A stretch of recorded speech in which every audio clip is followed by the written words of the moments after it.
guys, it's Cece, and it is time for Booktubeathon! Yes, I cannot believe it is this time of year again to participate in the Booktubeathon. In case you don't know, the Booktubeathon is a readathon that happens once a year in the summertime, and it is super intense. There are reading challenges, there are video challenges, there are Instagram challenges and Twitter sprints. This whole thing is hosted by the amazing Ariel Bissett, so make sure to go and follow her. I will leave everything that you need to know linked down in the description. Announcement video, challenge video, Twitter, Instagram. Yeah, it's all gonna be there. I have participated the previous 2 years in Booktubeathon, and it's always really intense, and I enjoy myself, but in the past it has always sent me into a month-long slump. But I didn't just want to not participate, because this is a thing I really enjoy doing every year, and it's a tradition that I've loved since I joined Booktube. So here's what's going to happen. Instead of reading 7 books this week, which is what I usually do, I'm going to read 6 graphic novels and 1 book, and things are going to feel a lot easier. I have accomplished my reading of 7 books for the past 2 years, and I'm proud of that, but I would really rather avoid the slump and the panic that usually comes with this Booktubeathon week. So with all of that in mind, the Booktubeathon starts July 24th and goes through July 30th. It is 7 full days of reading, and let's just get into it. I'm going to tell you which books I'm going to read for each of the 7 challenges. Challenge 1, a book with a person on the cover. For this challenge, I'm going to be reading Spell on Wheels by Kate Leth, Megan Levins, and Marissa Louise. This is a trade containing all 5 single-issue comics of the Spell on Wheels series, which is about 3 witches. One of their jealous, non-magical exes breaks into the house and steals a spell that they just can't have that person having, so they go on a fantastical revenge road trip.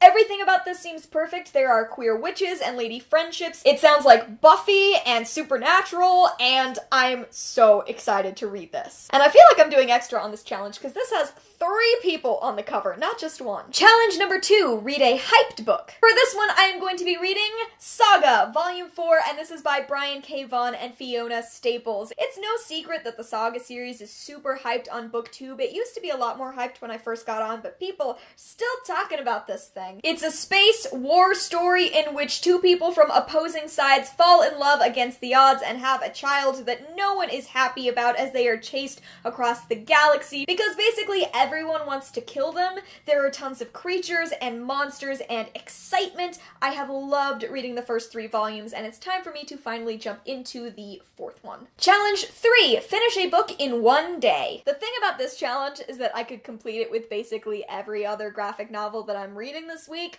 but I am trying to choose one specific thing for each challenge, so for this I'm going to go with Miss Marvel Generation Y, and this is volume 2 of Miss Marvel. It's written by G. Willow Wilson and illustrated by Adrian Alfana and Jacob Wyatt. Like I said, this is volume 2. I read volume 1 earlier this month. It is about a girl named Kamala. She's a Muslim girl from Jersey City who suddenly gets superpowers and becomes Miss Marvel. I enjoyed reading the first volume, and I'm really curious as to where the story is going to go next, so definitely excited about this one. Challenge 4, read a book about a character who is very different from you. Again, this is a challenge that could go any number of ways because I'm reading a lot of graphic novels about a lot of people who aren't remotely like me, but the thing I've chosen for this challenge in particular is El Deafo by Cece Bell. Now that I'm thinking about it, this is a weird choice considering we share a name, but that is where the similarities end. So this is kind of a slightly fantastical version of a graphic memoir in which Cece Bell talks about being deaf and being the only deaf child at this new school she's attending. In this particular version, her hearing aid gets stronger and stronger to the point that it feels almost like a superpower, and she becomes El Deafo.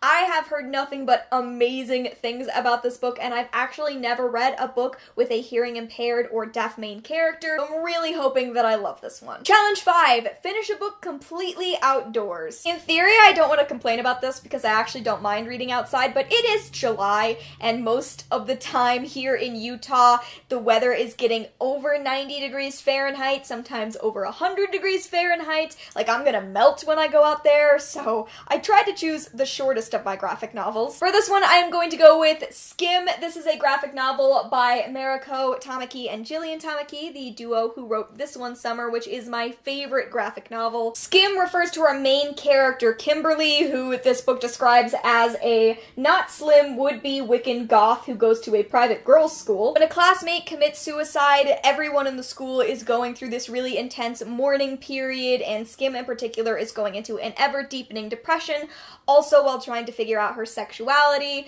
I love this one, Summer. Like I said, it's my favorite graphic novel, so I'm really excited to see what this one holds. This has been on my TBR since I, started Booktube, so when I found it at my library, I knew it was finally time to read this one. Challenge 6, read a book you bought because of the cover. For this one, I absolutely have to go with Power and Magic, the Queer Witch Comics Anthology, which I picked up at Mocha Fest earlier this year, almost exclusively because of the cover, but also in pretty big part because of the title. This anthology features the work of 17 women, demigirls, and bi-gender creators of color. It is going to be all about queer witches, and I am thrilled to read it. There's lots of different kinds of art in here because there are so many different creators behind it, but witches, especially queer witches, are my jam, and so I did pick it up because of the cover, but also this is everything that I've ever wanted, and I'm so excited to finally read it. And the final challenge, Challenge 7, is to read 7 books. So in my opinion, this is always the hardest one, because reading 7 books in 7 days is a huge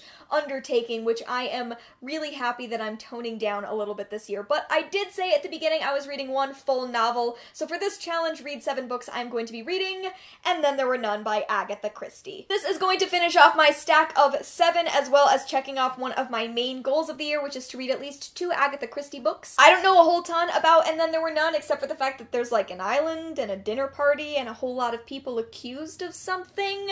It is one of the most famous mystery novels of all time, especially one of Agatha Christie's most famous, and it's really time for me to read this book. So this is going to be the 7th book that I read over the course of the Booktubeathon. So here you go, this is my Booktubeathon reading stack.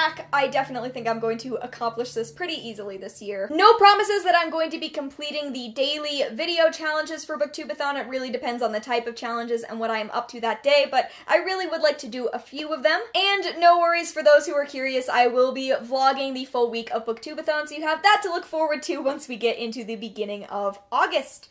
I think that is everything that I wanted to cover. Please let me know in the comments below if you are going to be participating in the Booktubeathon and what you think of my TBR. Thank you so much for watching. I hope you enjoyed, and I will see you in another video very soon. Bye!